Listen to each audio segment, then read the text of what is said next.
जब जब भारत में वीरों की कथा सुनाई जाएगी,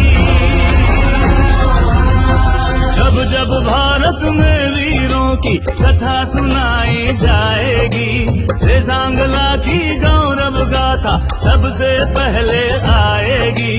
वीर अहीरों की गाथा आगे नम कर जाएगी।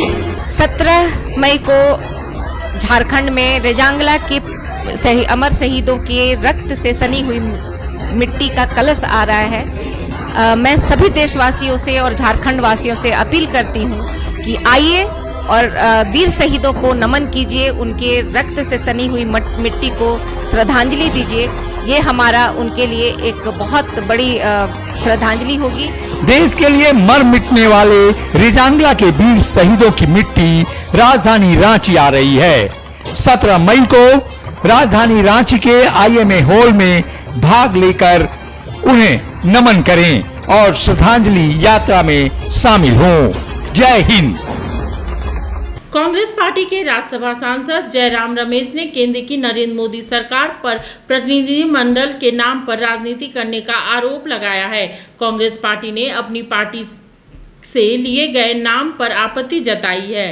क्या कुछ देखते हैं, क्योंकि आप लोगों ने जो 4 नाम दिए थे, सजेस्ट किए थे सरकार को, उसमें से केवल एक ही नाम जो है आनंद शर्मा जी का वो रखा गया। देखिए, क्रोनोलॉजी समझिए।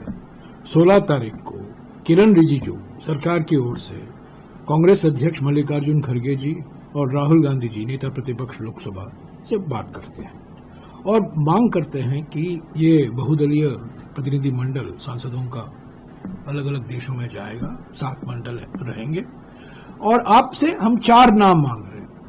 एक नाम नहीं मांगा, 7 नाम नहीं मांगा, 4 नाम मांगे। हम आपसे 4 नाम मांग रहे हैं, जल्दी आप भेज दीजिएगा। ये किरण रिजिजू ने कहा। प्रधानमंत्री ने कहा होगा उनको बात करने के लिए मल्लिकार्जुन खड़गे जी और राहुल गांधी जी से। राहुल गांधी जी ने खत लिखा किरण रिजिजू को, 12 बजे के पहले पहुंच गया था 16 तारीख को, कि हमने 4 नाम दिए।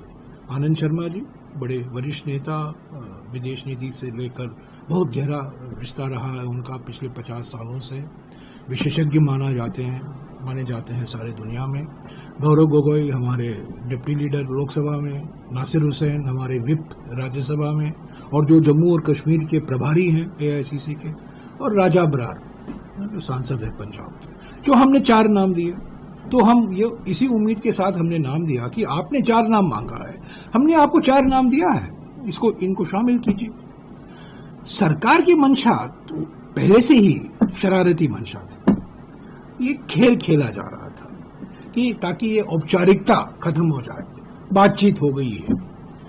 तो उन्होंने 4 और नाम जोड़े हैं जो हमारे लिस्ट में नहीं है। हमारे लिस्ट से एक ही नाम लिया है आनंद शर्मा जी का, और 4 अलग नाम उन्होंने जोड़ा है।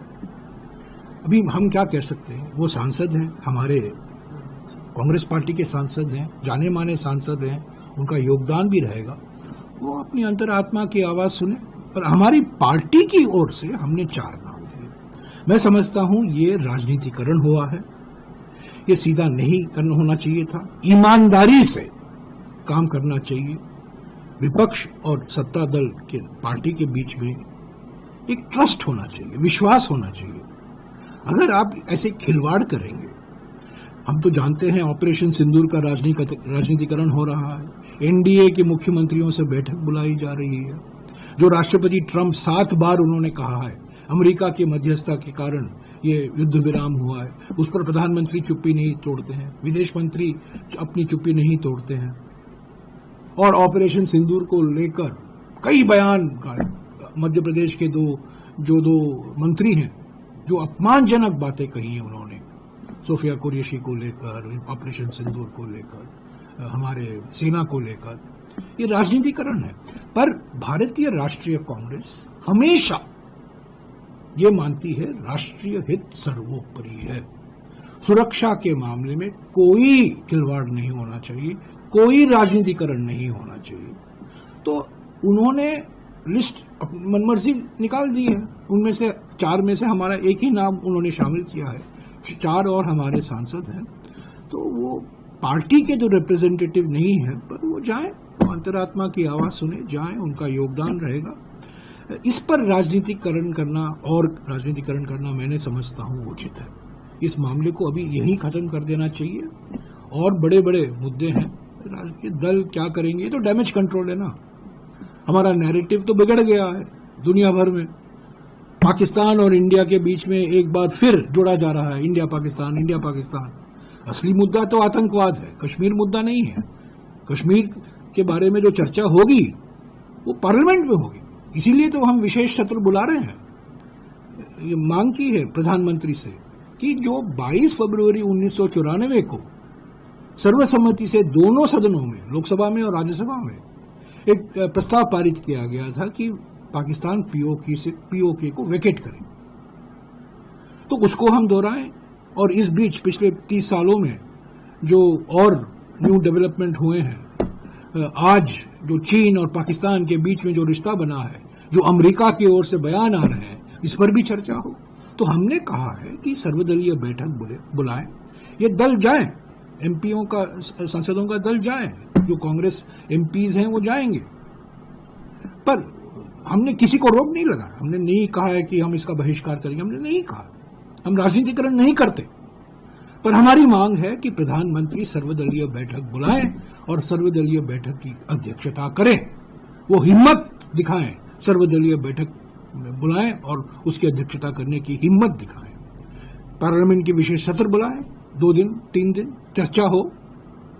हमने कई विषयों पर विशेष सत्र बुलाए हैं, इससे और गंभीर मामला क्या हो सकता है, और जिम्मेदारी से हम इस चर्चा में भाग लेंगे।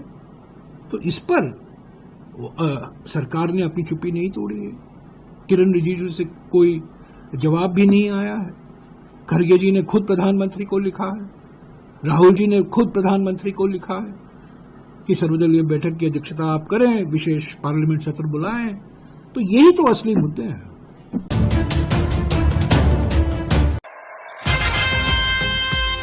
लाएंगे अखिलेश इस बार पीढ़ी सरकार, लाएंगे अखिलेश इस बार पीढ़ी सरकार। हमारे माननीय राष्ट्रीय अध्यक्ष जी को, विचारों को, समाजवादी पार्टी को विचार को मानते हुए हमारे पार्टी में आए और माननीय राष्ट्रीय अध्यक्ष जी को, विचारधारा को और उनका सारे आंदोलन को देखते हुए जुटे।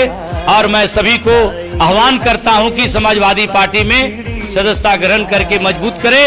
जय समाजवाद, जय अखिलेश। आइए समाजवाद से जुड़िए, समाजवादी बनिए।